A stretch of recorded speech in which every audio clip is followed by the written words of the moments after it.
नमस्कार दोस्तों, स्वागत है आप सबका हमारी YouTube चैनल में। कहानी का नाम है बेदर्दी बालम, इसका 11वां भाग। शिवा हैरानी से गौरी को देखने लगा तो गौरी बोली, भीतर न जानो अभी, जीजी मना करके गई से।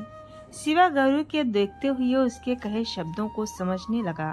तभी रीमा वहां आई और वो गौरी को पीछे करके बोली, ओ गंवार लड़की, पता भी है ये कौन है?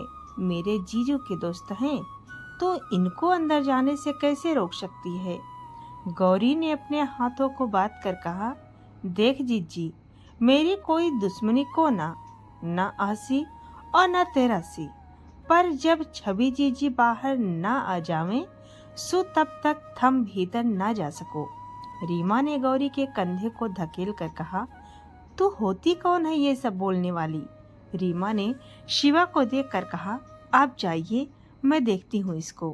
कैसे नहीं जाने देगी ये? शिवा ने एक कदम बढ़ाया ही था कि गौरी ने रीमा के गाल पर लगातार 2 जोरदार थप्पड़ मार जड़ दिए, जिससे शिवा के कदम वहीं रुक गए। रीमा के गालों पर गौरी की उंगलियों के निशान छप गए। रीमा गुस्से से अपने गाल पर हथेली रखकर बोली, तूने मुझे मारा? यूं डरती?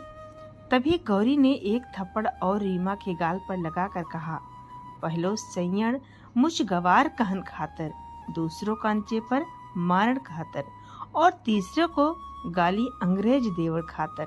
मतलब कि पहला थप्पड़ मुझे गंवार कहने के लिए, दूसरा मेरे कंधे को पीछे करने के लिए और तीसरा इंग्लिश में गाली देने के लिए। रीमा कुछ कहने को हुई तभी शिवा बोला, देखो लड़की, तुम नौकरानी हो, नौकरानी की तरह रहो। तुम्हें तो मैं आरव से बाहर नौकरी से निकलवा कर ही दम लूंगा।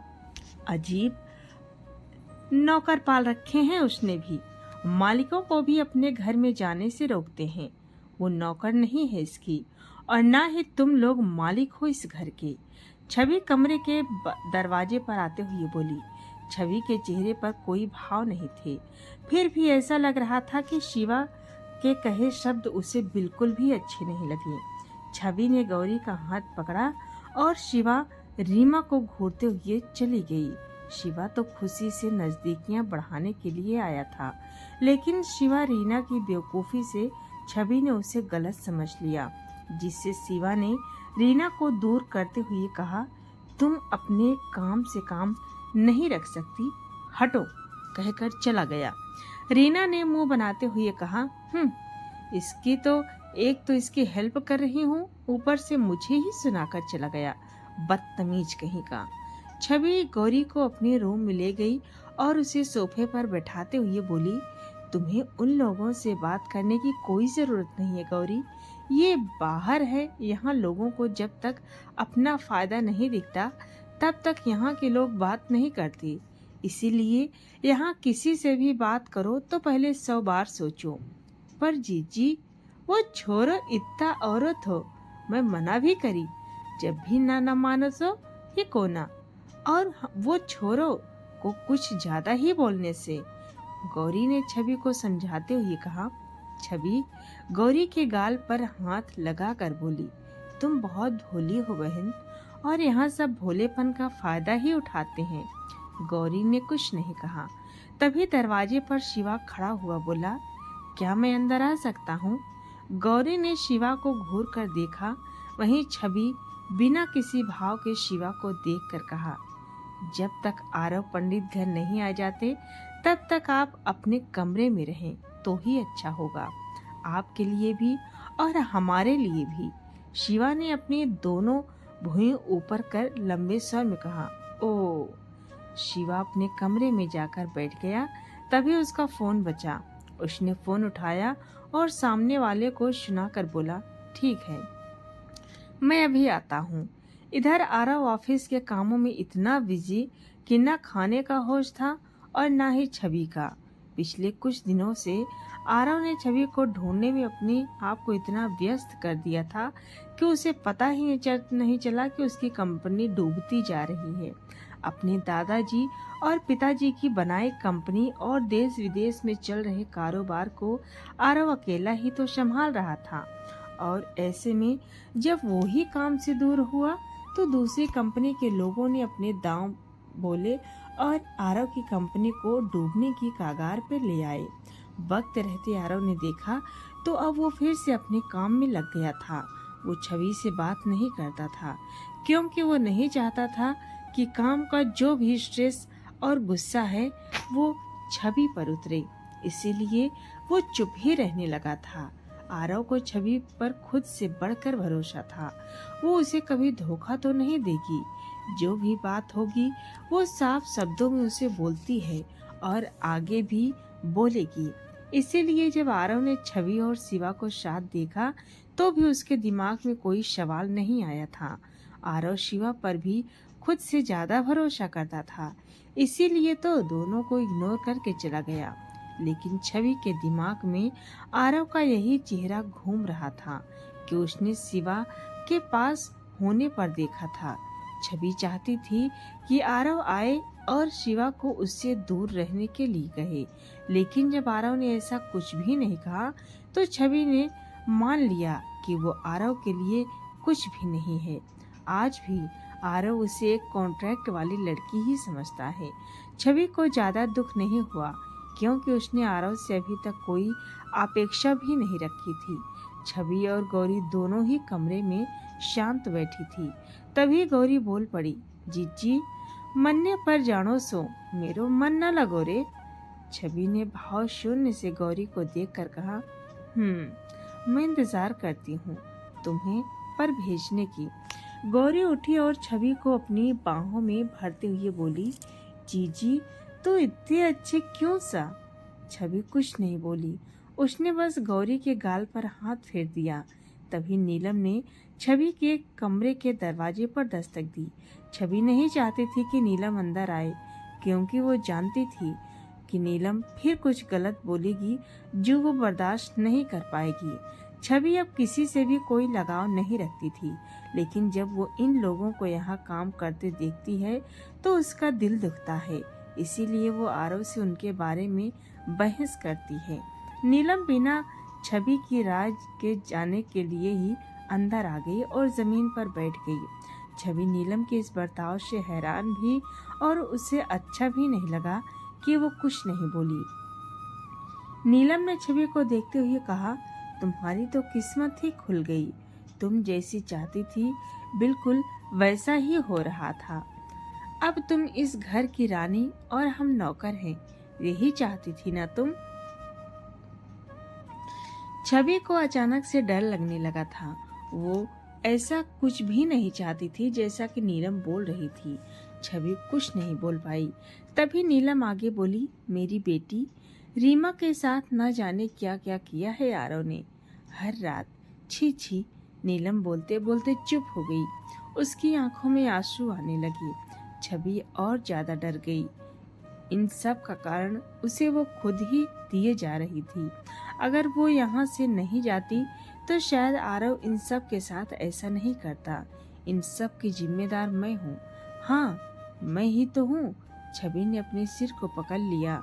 उसे नीलम की रीमा वाली बात पर अपने साथ हुए अन्याय की बात याद आ गई और उसका सिर जोरों से दर्द करने लगा। नीलम ने जब छवि को देखा तो वो मुस्कुरा दी और वहाँ से चुपचाप निकल गई। गौरी ने छवि के कंधे पर हाथ रखकर बार बार पूछ रही कि जीजी क्या हुआ, लेकिन छवि कुछ नहीं बोली। छवि ने अपने चेहरे को हाथों से ढक लिया और बुरी तरह कांपने लगी। गौरी छवि की ये हालत देखकर डर गई और भागी भागी रोशनी के पास आकर बोली कि जीजी जीजी। रोशनी ने जब गौरी को डरे हुए देखा तो दौड़कर छवि के कमरे में आई और छवि को देखकर वो समझ गई कि एक बार फिर छवि का अतीत सामने आ गया है। रोशनी ने छवि के कंधे पर हाथ रखा, लेकिन छवि ने उसका हाथ झटक कर कहा, चली जाओ यहाँ से सब। रोशनी आगे कुछ कहती उससे पहले ही छवि ने उसके सामने हाथ जोड़कर कहा, प्लीज मुझे अकेला छोड़ दो। रोशनी ने आगे कुछ नहीं कहा और गौरी को लेकर बाहर आ गई। उसने छवि के कमरे को बंद कर दिया ताकि बाकी नौकर न देखें। रोशनी ने आरव के ऑफिस में फ़ोन किया, लेकिन आरव ने फ़ोन नहीं उठाया। रोशनी लगातार फ़ोन करती रही। आखिर में आरव ने झल्लाकर फ़ोन उठाकर कहा, कौन है? रोशनी धीरे स्वर में बोली, आरव सर, छवि को आज आपकी ज़रूरत है। उससे अकेला मत छोड़िए प्लीज़, वरना एक बार फिर आप उसे खो देंगे। रोशनी ने फ़ोन रख दिया तो आरव ने अपना फ़ोन और गाड़ी की चाबी उठाकर घर के लिए निकल गया। आरव जितना जल्दी हो सकता था उतना जल्दी घर आ गया।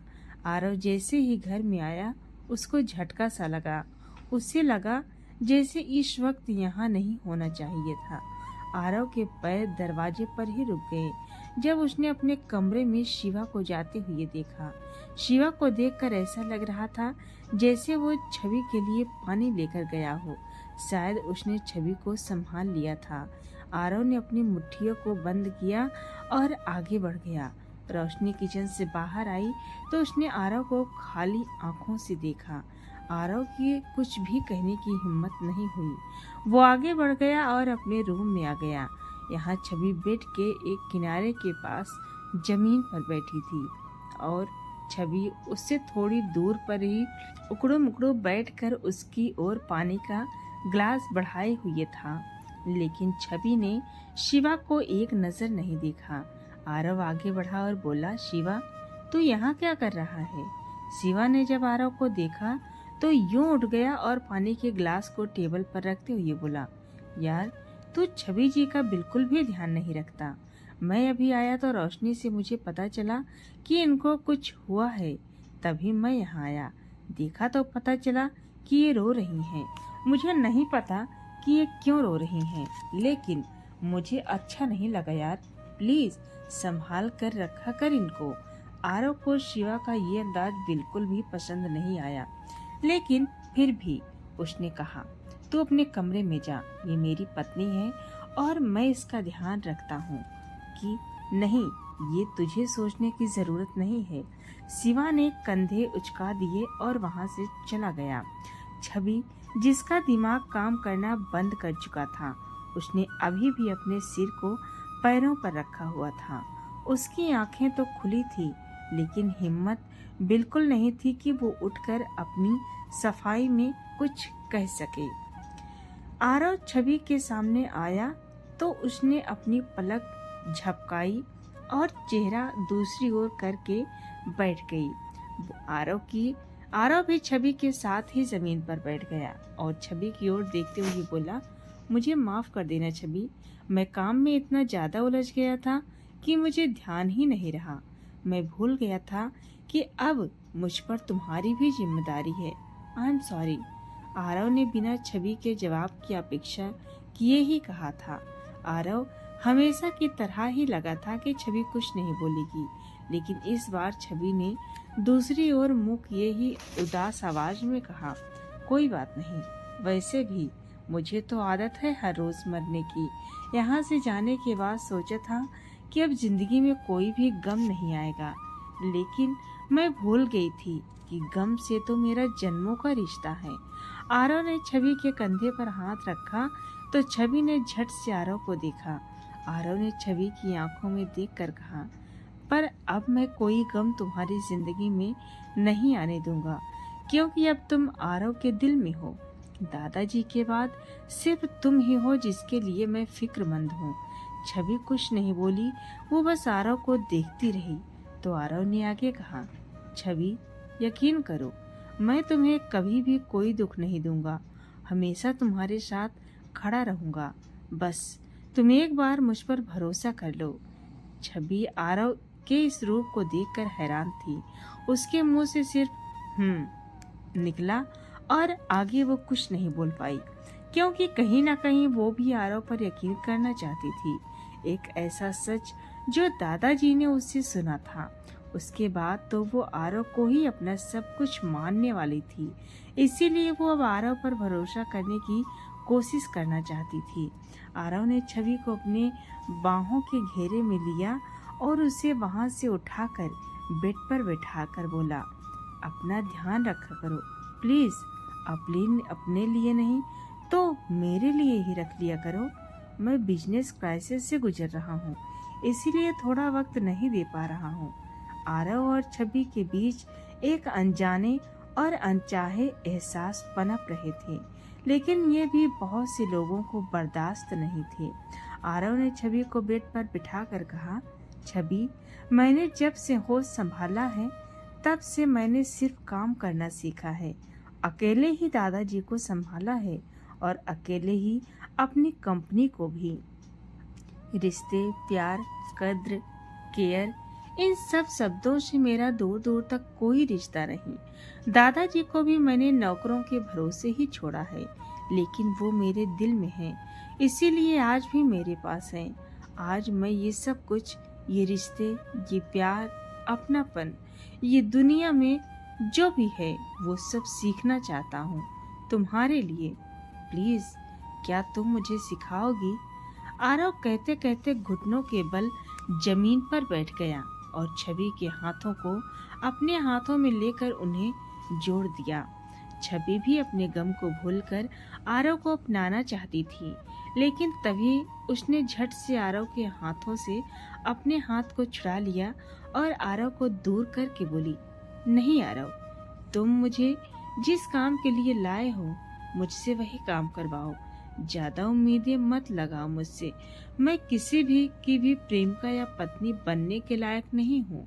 आरव ने छवि की हथेली को अपने हाथ में लेकर कहा, ऐसा मत बोलो प्लीज। जब तुम अपने आप को बुरा भला कहती हो तो दर्द और तकलीफ मुझे होती है। एक बार मेरी नजर से खुद को देखो तो। छवि आरव से कुछ नहीं बोली, लेकिन वो आरव की आंखों में देखकर मन ही मन बोली, जिस दिन तुम मेरा सच जान जाओगे उस दिन तुम खुद मुझे छोड़ दोगे।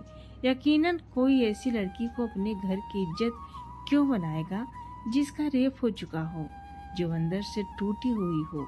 और इस घर की इज्जत बनने के लायक तो मैं कभी नहीं बन सकती। यही सब सोचते सोचते छवि ने आरव से अपना हाथ छुड़ाया और मुंह फेर कर बोली, आरव, मुझे कुछ भी करने के लिए मजबूर मत करो प्लीज। इस बार छवि ने आरव को आरव ही बुलाया था, ना कि आरव पंडित, और ना ही छवि ने वो पहले वाली टोन यूज करी थी, जिससे आरव पिघल गया और वहीं बैठकर बोला, अगर तुम मुझे छोड़कर जाना चाहती हो तो चली जाओ। छवि ने आरव को देखा तो नहीं, लेकिन वो उसकी आवाज में उदासी महसूस कर सकती थी, इसीलिए छवि बोली, तुम चिंता मत करो, जिंदगी भर तुम्हारे साथ रहने वाली तुम्हारी अमानत तुम्हें देकर जाऊंगी। आरव कुछ नहीं बोला, वो थका सा उठा और बाहर की ओर चल पड़ा। आज वो छवि के सामने पूरी तरह से हार चुका था। उसकी तमाम कोशिशें उसे नाकाम ही दिखाई दे रही थी। रिश्तों की समझ तो उसे थी नहीं, इसीलिए वो अंदर से टूट गया। छवि आरव को देखकर समझ गई कि उसकी बातों का बहुत बुरा असर हुआ है आरव पर, लेकिन अपनी किस्मत आरव के साथ जोड़कर आरव की किस्मत को खराब नहीं करना चाहती थी। आरव के साथ खुद को जोड़ना उसे तकलीफ देता है। वो खुद को आरव के काबिल समझती ही नहीं थी, इसीलिए छवि ने मन ही मन कहा, मुझे माफ करना, मेरा इरादा तुम्हारा दिल दुखाना नहीं था, इसलिए, लेकिन आज ये करना जरूरी था। आरव बाहर आकर डाइनिंग टेबल पर बैठ गया। शिवा और रोशनी दोनों बेसब्री से बाहर उसका इंतजार कर रहे थे। आरव के आते ही दोनों उसका मुंह ताकने लगे, लेकिन आरव मुंह से एक शब्द भी नहीं निकला। शिवा ने आरव के कंधे पर हाथ रखकर कहा, क्या हुआ, छवि जी ठीक है ना? आरव कुछ कहता उससे पहले ही एक आदमी दौड़ता हुआ आया और हाँफते हुए बोला, सर, वो बाहर दादी बुआ। आदमी के इतना कहते हुए आरव और शिवा दोनों एक साथ बोल पड़े, क्या दादी बुआ यहाँ? आदमी ने हाँ में अपनी गर्दन हिलाई तो आरव ने अपना सिर पकड़ लिया और बोला, पहले क्या कम परेशानियां थी जो अब ये आ गईं। रोशनी दोनों लड़कों को हैरानी से देखते हुए बोली, ये दादी बुआ कौन है? शिवा, दादी बुआ ये दादाजी की बहन है, लंदन में रहती हैं। साल में 1 महीना अपने भाई के पास रहकर जाती हैं। जैसा कि आरव ने मुझे बताया था कि ये बहुत ही ज्यादा खड़ूस प्रजाति की प्राणी हैं। इनको सब कुछ सलीके से और ठीक वक्त पर चाहिए होता है, न एक सेकंड ज्यादा न एक सेकंड कम। अगर किसी ने थोड़ा सा भी वक्त ऊपर नीचे किया तो ये उसकी खटिया खड़ी कर देती हैं। रोशनी शिवा की बातें सुनकर बोली, आप तो विदेश से आते हैं ना, तो फिर यहाँ की भाषा इतने अच्छे से कैसे बोल लेते हैं? शिवा ने मुस्कुरा कर कहा, मैं यहीं का हूँ। मेरे घर में भी अनेक से प्राणी इंडिया के ही हैं, इसलिए मुझे ये लैंग्वेज बहुत अच्छी तरह से आती है। खैर, अभी ये बातें नहीं करनी है, दादी बुआ पर फोकस करना है। रोशनी ने हामी भरी, तभी एक मोटी सी छोटी सी वृद्ध औरत दरवाजे पर आकर खड़ी हो गई। उसने जीन्स और ऊपर एक ढीला सा वाइट टॉप पहना था। जीन्स उसकी टांगों में फंसी हुई थी, जिसे देखकर रोशनी की आंखें फटी रह गई।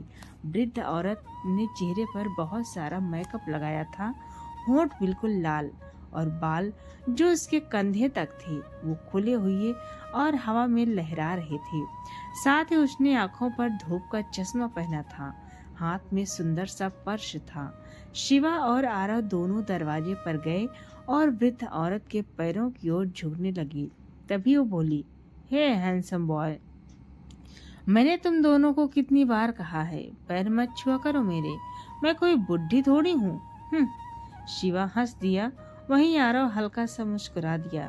तभी वृद्ध औरत बोली, हे आरव, तुम्हारे चेहरे पर उदासी किस बात की है?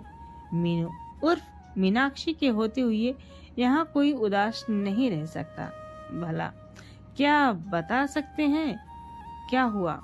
आरव दादी बोलने वाला ही था, तभी मीनू ने उसे आंखें दिखाई तो आरव दादी शब्द मुंह में ही रह गया। कुछ देर रुककर आरव बोला, कुछ नहीं, बस वो काम का प्रेशर ज्यादा है आजकल। मीनू ने आरव और शिवा दोनों को धक्का दिया और अंदर जाते हुए बोली, मुझे तुम दोनों का इरादा समझ आ गया, दरवाजे से ही भगाना चाहते हो ना? लेकिन मैं भी तुम दोनों की दादी हूँ। मीनू ने अपना पर्स सोफे पर रखा और सोफे पर टहलते हुए बोली, अरे अब अंदर भी आ जाओ। मीनू ने रोशनी की ओर देखते हुए कहा, आरव, इस लड़की से शादी की है तूने? बहुत खूबसूरत है। आरव और रोशनी तीनों एक दूसरे का मुंह ताकने लगे। तभी रोशनी बोली, नहीं नहीं दादी जी, मैं तो। रोशनी अपनी बात कहती उससे पहले ही मीनू बोली, मुझे दादी जी शब्द से बहुत नफरत है। सब मुझे मीनू बुलाते हैं, तो तुम भी मीनू ही बुलाया करो, समझी? रोशनी ने आरव की ओर देखा तो आरव ने पलक झपका दी। रोशनी ने हामी भरी और बोली, वो मैं यहाँ काम करती हूँ, आपकी बहू तो कमरे में है। रोशनी ने छवि के कमरे की ओर इशारा करके बताया, तो फिर तू यहाँ क्या कर रही है? जा जा जाकर चाय बना कर ला सबके लिए। मीनू ने थोड़ा सख्त होते हुए कहा। रोशनी चली गई तो मीनू ने आरव की ओर देखा। तभी आरव दौड़ता हुआ रूम की ओर चला गया। मीनू और शिवा दोनों मुस्कुरा दिए। आरव मीनू के इशारे को समझ गया था। मीनू चाहती थी कि आरव की दुल्हन उसके सामने आए, इसलिए वो बिना कुछ बोले ही आरव को समझा चुकी थी। आरव भी उनकी बात समझ गया और अपने कमरे में आ गया। इधर आरव अभी उठा ही था, वो खुद को ठीक कर ही रही थी ताकि बाहर के लोग उसे इस हाल में न देख सकें। छवि ने सादा कुर्ता और सलवार पहनी हुई थी, साथ ही उसके गाल में दुपट्टा भी था जो हमेशा से ही रहता था। छवि ने आरव को आते हुए देखा, लेकिन फिर वो अपना दुपट्टा सही करने लगी। तभी आरव हड़बड़ी में बोला, छवि, तुम्हें अभी और इसी वक्त तैयार होना पड़ेगा, साड़ी पहन लो जल्दी से। छवि हैरानी से आरव को देखने लगी तो आरव आगे बोला, ये ऐसे देखने का वक्त नहीं है छवि। आरव वार्डरोब की ओर बढ़ गया और उसे खोलते हुए बोला, अगर वो सुनामी यहाँ आ गई तो गड़बड़ हो जाएगी। छवि ने धीरे से कहा, सुनामी? ये कौन है? आरव ने वार्डरोब में एक एक साड़ी पर हाथ डालते हुए बोला, वो सब बाद में बता दूंगा, अभी तुम ये साड़ी पहन लो। आरव ने एक रेड कलर की साड़ी निकालकर छवि की ओर करके कहा, फिर आगे बोला, हाँ, इसमें तुम क्यूट लगोगी। छवि अब और ज़्यादा हैरान थी। आरव तो हमेशा से मॉडर्न है, वो तो गाउन और वन पीस वाले कपड़े सिलेक्ट करता है, लेकिन आज वो उसे साड़ी पहनने के लिए कह रहा है। आज लग रहा है कि आरव कोई जोर जबरदस्ती कर रहा था, बल्कि वो रिक्वेस्ट कर रहा था, मानो अगर छवि ने जल्दी से नहीं किया तो उसकी शामत आ जाएगी। आरव छवि के कंधे पर हाथ रखा और बोला, अभी सोचने का टाइम नहीं है, प्लीज पहन लो इसे। छवि ने भी हाँ में गर्दन हिलाई और साड़ी लेकर जाने लगी तो आरव बोला, रुको। आरव एक बार फिर वार्डरोब की ओर गया और उसमें से ब्लाउज और कुछ सामान निकालकर छवि की ओर बढ़ाते हुए बोला, और थोड़ा जल्दी करना प्लीज, मैं ज्यादा देर तक उन्हें नहीं रोक पाऊंगा। छवि ने आरव के हाथों से सामान लिया और आरव को बाहर जाने का इशारा किया। आरव मुड़ा तो छवि बोली, दरवाजे को ठीक से बंद करके जाना, कोई आने या जाने ना पाए। आरव चलते हुए बोला, हाँ कोई नहीं आएगा, और तुम जल्दी करना। आरव बाहर चला गया तो छवि ने अपने कंधे को झुकाए और साड़ी को बांधने लगी। आरव बाहर आया, मीनू जी के सामने सोफे पर बैठते हुए बोला, बस थोड़ी देर में आ रही है, तब तक आप फ्रेश हो जाइए और चाय पीजिए। मीनू ने हामी भरी और गेस्ट रूम में न जाकर एक दूसरे कमरे में चली गई। रीमा और नीलम दोनों एक कोने में खड़ी चुपचाप ये सब देख रही थीं। नीलम ने धीरे से कहा, अब समझ आया इस कमरे की सफाई रोज क्यों होती है। ये इस लंदन वाली बुढ़िया के लिए होगा। नखरे तो देखो बुढ़िया के। रीमा, पैसा पास हो तो नखरे तो अपने आप ही आ ही जाते हैं। जब आपके पास पैसा था तब आप क्या कम नखरे करती थी। दोस्तों, इसका अगला भाग हम जल्द ही लेकर आएंगे। कहानी कैसी लगी कमेंट में ज़रूर बताएं। अच्छी लगी तो हमारे चैनल को सब्सक्राइब करना बिल्कुल ना भूलें।